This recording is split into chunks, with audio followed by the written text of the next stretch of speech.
இந்த குடும்பஸ்தன் படத்துல மணிகண்டன் அப்பப்போ பாத்ரூம்ல போயிட்டு தனியா பேசிட்டு இருப்பாரு. அதே மாதிரியே பார்க்ல ஒருத்தர் தனியா பேசிட்டு இருக்கிறத பார்த்து ஒருத்தர் அவங்களை பைத்தியம்னு சொல்லுவாங்க. ஆனா அப்போ நமக்குள்ள நாமளே பேசிக்கிறது ரொம்ப ரிலாக்ஸேஷனா இருக்கும் அப்படின்னு சொல்லுவாரு. ஆக்சுவலா அது உண்மையா? அது நிறைய பேருக்கு மென்டல் பீஸையும் ரிலாக்ஸேஷனையும் கொடுத்துருக்கு. எப்படின்னு கேக்குறீங்களா?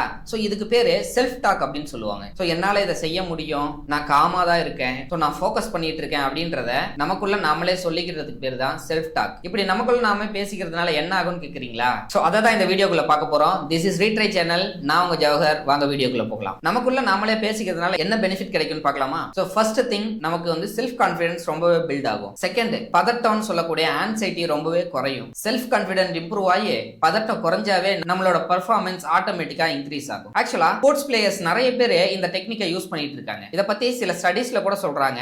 பாசிட்டிவ் செல்ஃப் டாக்ஸ் வந்து பெட்டர் ஃபோக்கஸையும் பெட்டர் ரிசல்ட்ஸையும் கொடுக்குதுன்னு. குறிப்பா இந்த ஸ்ட்ரெஸ் சிச்சுவேஷன்ஸ்ல செல்ஃப் இம்ப்ரூவ்மெண்ட்டுக்கு ரொம்பவே ஹெல்ப்ஃபுல்லா இருக்கு. இத ஒரு ரிசர்ச்சாவும் பண்ணி பார்த்திருக்காங்க. ரெண்டு குரூப் ஆஃப் பீப்புள்ஸ் எடுத்துக்கிட்டு அதுல ஒரு குரூப் ஆஃப் பீப்புள்ட்ட ஐ கேன் டூ திஸ் அப்படின்னு சொல்லிட்டு ஒரு டாஸ்க பண்ண சொல்லியிருக்காங்க. இன்னொரு குரூப் ஆஃப் பீப்புள்ட்ட எதுவுமே சொல்லாம சைலண்டா இருந்து அதுக்கப்புறம் அந்த டாஸ்க ஸ்டார்ட் பண்ண சொல்லியிருக்காங்க.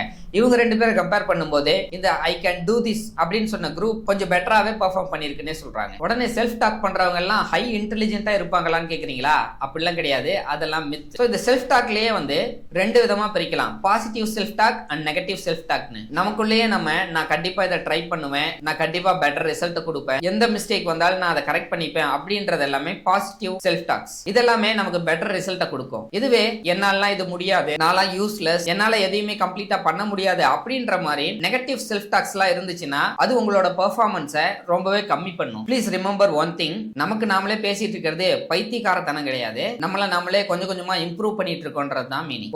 உங்களாலேயே மோட்டிவேட் பண்ணிக்க முடியலன்னா வேற யாரால பண்ணிட முடியும்னு சொல்லுங்க பார்க்கலாம். சோ கண்டினியூஸா உங்களை நீங்களே மோட்டிவேட் பண்ணிக்கோங்க, உங்ககிட்டயே நீங்க பேசிக்கோங்க. அப்புறம் அப்பப்ப நம்மளும் பேசிக்கலாம். சப்ஸ்கிரைப் பண்ணி ஃபாலோ பண்ணிடுங்க.